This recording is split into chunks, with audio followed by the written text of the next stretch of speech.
O Flamengo adora ressuscitar o time que está morto. Quantas vezes você, flamenguista, já ouviu essa frase ou quantas vezes você mesmo falou essa frase?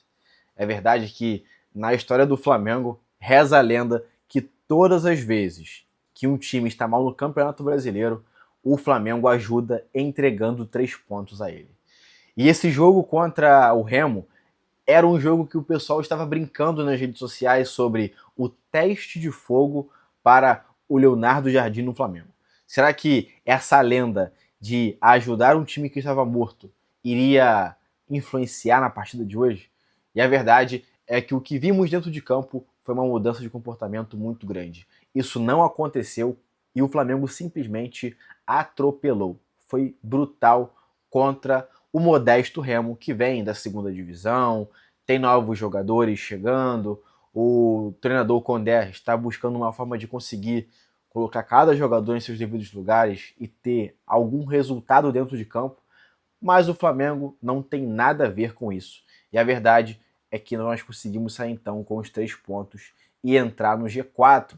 O jogo de hoje mostrou mais uma vez que o Flamengo teve uma mudança de comportamento agora com o Leonardo Jardim, os jogadores cada vez mais recuperando a forma física, Léo Ortiz, Samuel Lino, vem jogando muito melhor com o Leonardo Jardim. Então vemos em que os jogadores do Flamengo que estavam sendo contestados esse ano, principalmente Samuel Lino, vem ganhando confiança, vem ganhando forma física, vem se tornando cada vez mais fundamental no estilo de jogo do Leonardo Jardim. Então nós estamos vendo aqui, basicamente, uma mudança de comportamento do time do Flamengo, treinado pelo Léo Jardim. E no jogo de hoje contra o Remo, em que a torcida tinha medo de perder esse jogo, porque o Flamengo gosta de ressuscitar times que estavam mortos, o Flamengo foi lá e venceu muito bem dentro da sua casa, sem riscos e sem a preocupação de ter um jogo apertado. Mais uma vez, foi um placar seguro, um placar que mostra que o Flamengo está com a mentalidade correta agora com o Leonardo Jardim, apesar de estar no início do trabalho. O que estamos vendo é muito animador e isso mostra a capacidade que ele tem de melhorar esse time. Quando ele chegou, eu falava assim, cara, como é que um treinador que acabou perdendo as coisas que ele perdeu ano passado com o time do Cruzeiro vai conseguir treinar o Flamengo e ser melhor do que o Felipe Luiz, que ganhou 2 títulos relevantes, ganhou a Libertadores e ganhou a Copa do Brasil. E ganhou o Brasileirão, ou melhor, a Copa do Brasil ganhou o Corinthians. E algumas pessoas começaram a comentar nos meus vídeos sobre ele não tinha o elenco que o Flamengo tem. Ele não tinha a capacidade de escolher peças que estão no banco ou que estão como titular para poder criar novas estratégias dentro de jogo. O Cruzeiro não tinha banco de reservas. E aí ele tinha bons jogadores ali, 11 bons jogadores, mas não tinha peça de reposição. Se alguém se machucava, ele não tinha jogadores para poder repor a altura. Um treinador, sendo bom ou sendo ruim, principalmente sendo bom, quando perde jogadores de qualidade, não tem peça de reposição, afeta demais a estratégia de jogo. E o que aconteceu basicamente foi isso. O Cruzeiro não tinha jogadores bons o suficiente para poder entrar dentro do jogo e manter o nível, e quando saía algum jogador específico do Cruzeiro, perdia-se muita qualidade, apesar de ter ficado ali em terceiro lugar e caído nas semifinais da Copa do Brasil.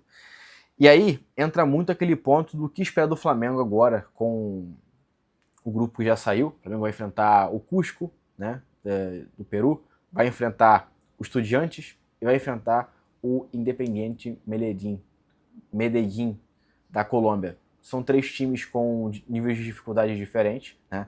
Entra a questão da altitude agora em Cusco, né? 3.100 metros, se eu não me engano. Aí tem Estudiantes, que foi muito mais difícil ali nas partes da quarta de final da Libertadores do ano passado. Foi o time mais difícil que a gente enfrentou, né?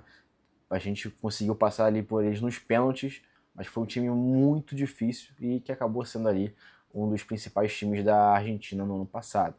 Então o Flamengo vai ter ali dificuldades diferentes. Na Colômbia, contra o Medellín, vai ser também uma grande dificuldade, porque mesmo que eles não tenham a qualidade que se espera do Flamengo, dos outros times brasileiros ou dos argentinos, sempre é uma dificuldade, porque a gente sabe, o cara conseguir jogar bem contra a gente é uma prova para outros times maiores, que ele consegue jogar em times melhores e fazer uma baita de uma vitrine contra o Flamengo. Então todo mundo vai jogar muito contra o Flamengo. Eu lembro que quando eu era mais novo, meu avô falava assim, ó, contra o Flamengo é final de Copa do Mundo.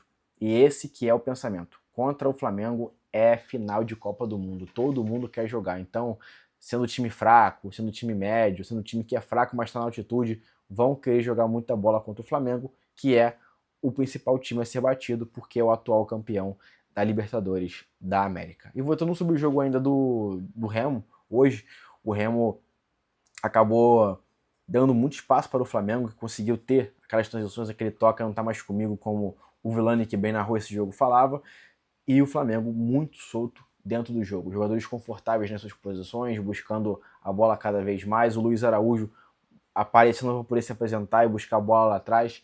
Então, é um Flamengo que fisicamente tem melhorado, é um Flamengo que na mão do Leonardo Jardim não tomou gols ainda, então ele conseguiu encontrar dentro do elenco do Flamengo, dentro da estratégia de jogo dele, que ele gosta de usar, um estilo de Flamengo, um estilo ideal de Flamengo para poder conseguir estar vencendo aí os jogos e conseguindo sair então com o resultado.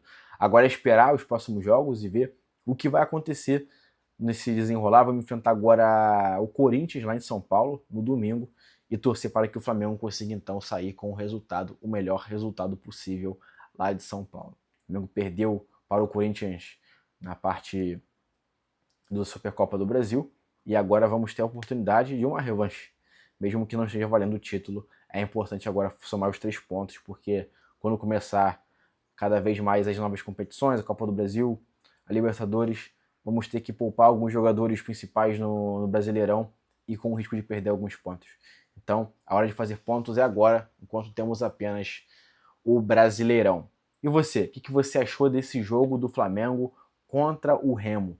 Achou que o Flamengo tem sido brutal com seus adversários ou ainda é muito cedo para poder afirmar sobre esse ponto? Eu tenho gostado muito dessa mudança de característica do Flamengo, em que tem cada vez mais pressa de atacar, de buscar o jogo, de acelerar o máximo possível. Me incomoda demais uma coisa que acontecia muito no Flamengo, que era aquela toqueira, aqueles passes em U para poder buscar os espaços, e quando não encontrava os espaços era apenas cruzamento na área. O Flamengo mudou, melhorou, tem cada vez mais buscando os espaços e atacar o mais rápido possível, e isso me agrada demais da conta. É uma coisa que quando o Jardim chegou no Flamengo, eu já percebi e falei, opa, pode dar muito certo por causa desse tipo de característica. Eu particularmente gosto muito. E você, gosta de jogos mais acelerados ou de passe, de toque de bola? Comenta aqui embaixo a sua opinião. E agora, vamos esperar então para poder enfrentar o Corinthians no domingo e ver como vai ser esse jogo lá em São Paulo. A minha previsão desse jogo, meu placar, vai ser 4-1 Flamengo lá em São Paulo. E para você, qual vai ser o placar de Flamengo e Corinthians lá em São Paulo? Comenta aqui embaixo o seu placar e te espero no próximo vídeo.